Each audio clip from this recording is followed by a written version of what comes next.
Bonjour et bienvenue dans Bref de poésie, un bref de poésie consacré à Arthur Rimbaud, un texte tiré des Illuminations, enfance, donc une série de cinq poèmes.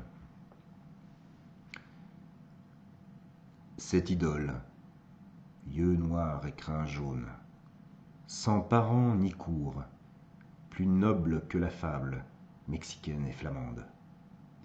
Son domaine, azur et verdure insolent, court sur des plages nommées, par des vagues sans vaisseau, de noms férocement grecs, slaves, celtiques. À la lisière de la forêt, les fleurs de rêve teintent, éclatent, éclairent. La fille à lèvres d'orange, les genoux croisés dans le clair déluge qui sourd des prés. Nudité qu'ombre traverse et habille les arcs-en-ciel, la flore, la mer. Dames qui tournoient sur les terrasses voisines de la mer, enfantes et géantes, superbes noires dans la mousse vert de gris, bijoux debout sur le sol gras des bosquets et des jardinets dégelés. Jeunes mères et grandes sœurs, au regard plein de pèlerinage, sultanes, princesses de démarche et de costume, tyranniques petites étrangères, et personnes doucement malheureuses. Quel ennui, l'heure du cher corps et cher cœur.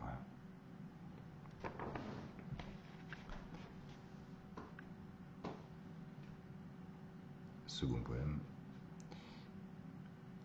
C'est elle, la petite morte, derrière les rosiers. La jeune maman trépassée descend le perron. La calèche du cousin crie sur le sable. Le petit frère, il est aux Indes, là devant le couchant, sur le pré d'œillet. Les vieux qu'on a enterrés tout droit dans le rempart aux giroflées. Les seins des feuilles d'or entourent la maison du général. Ils sont dans le midi. On suit la route rouge pour arriver à l'auberge vide. Le château est à vendre.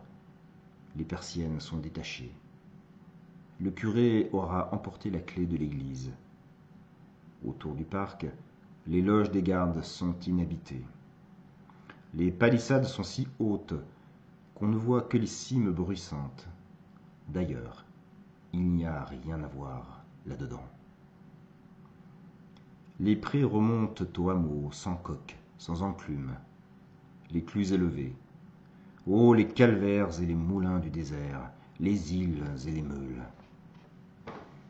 Des fleurs magiques bourdonnaient, les talus le berçaient.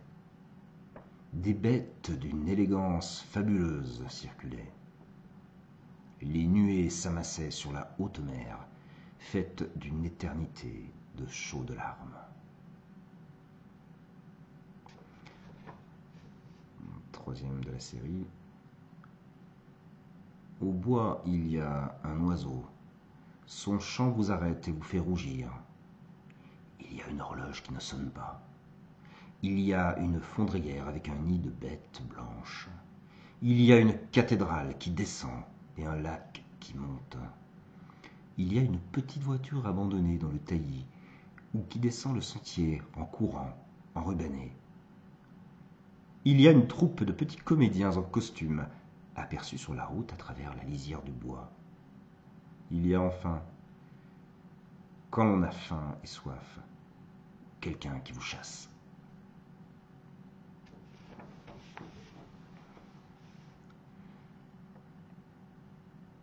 Je suis le saint en prière sur la terrasse.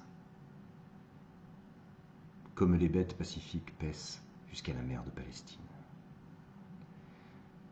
Je suis le savant au fauteuil sombre. Les branches et la pluie se jettent à la croisée de la bibliothèque. Je suis le piéton de la grande route par les bois nains. La rumeur des écluses couvre mes pas. Je vois longtemps la mélancolique lessive d'or du couchant. Je Je serais bien l'enfant abandonné sur la jetée, parti à la haute mer, le petit valet suivant l'allée dont le front touche le ciel. Les sentiers sont âpres, les monticules se couvrent de genêts, l'air est immobile. Que les oiseaux et les sources sont loin, ce ne peut être que la fin du monde en avançant.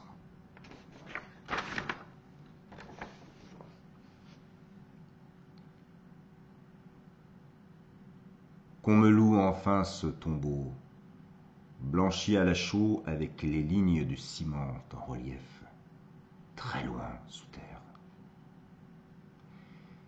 Je m'accoude à la table. La lampe éclaire très vivement ces journaux que je suis idiot de relire, ces livres sans intérêt. À une distance énorme au-dessus de mon salon souterrain, les maisons s'implantent, les brumes s'assemblent. La boue est rouge ou noire, ville monstrueuse, nuit sans fin. Moins haut sont des égouts. Aux côtés, rien que l'épaisseur du globe. Peut-être les gouffres d'azur, des puits de feu. C'est peut-être sur ces plans que se rencontrent lunes et comètes, mers et fables. Aux heures d'amertume, je m'imagine des boules de saphir, de métal. Je suis maître du silence. Pourquoi une apparence de soupirail blêmirait-elle au coin de la voûte?